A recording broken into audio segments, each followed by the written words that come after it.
6:16 is your time. We have Megan Crawford and Becky Haskins in this morning from the St. Jude Quincy to Peoria run. Thanks for coming in. We want to say that KHQA is a proud sponsor of this event, so we're going to see these two ladies for quite a bit as we drum up support for this. One thing that's happening before the run, which is in August, is a trivia contest, and that's happening as early as tomorrow. Megan, you're going to talk about that. So. Yep, we're having our 4th annual trivia night tomorrow. It's at the Blessing Conference Center at 28th and Chestnut. Doors open at 6. Trivia starts at 6:30. We are accepting teams that can walk in, but if you'd like to register before, you can visit us on Facebook at Quincy St. Jude Run. Okay, and what kind of trivia can we expect? Is this a general trivia or is it music, sports? Trivia. Okay, yep. Excellent. Yeah. And then Becky, what do smaller events like this do to help the big event?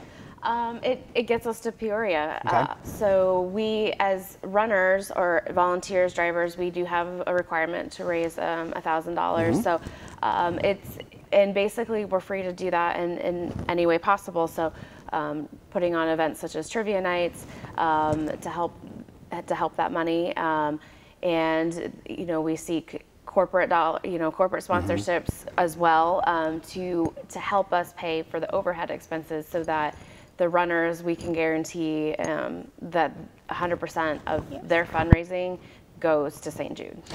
Megan, are you running? I am. Okay, why do you run in this? I run because it's just one of those events that gives you that wholehearted feeling. I mean, when you get to Peoria and you see the kids and their families and they're cheering you on, and they're so thankful that there are people out there that help support them so that they can fight their battle without having to worry about any financial aspect of it.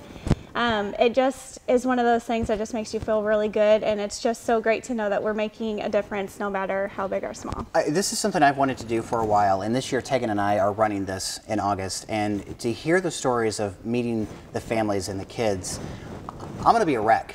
Yeah. I'm looking forward to it so much. Yes, absolutely. So Becky, we also have a couple other events we want to plug that are coming up, that just in case you can't get to trivia or something, you can still help this cause. Yes, absolutely. So June 23rd, Megan and I are having a cornhole or bags tournament, and so we'll be looking for more information on that on our Facebook page. And also June 30th is the St. Jude Kids Fun Run, where families are welcome, kids of all ages, and your fur babies, your four-legged family members too. We don't want to exclude them as well. Sure. So that would be at Bob May's on the trail. Cool, and we'll talk about that more here in a couple weeks. I think we have you guys coming in quite often to talk about this. And also there's a first runners meeting if you've never run this before, like myself, on June 10th, and we'll have more information on that as the weeks come out. Ladies, thanks so much for coming in. Thank you. We're looking so forward to this run. We'll be back with more KHQA This Morning right after this.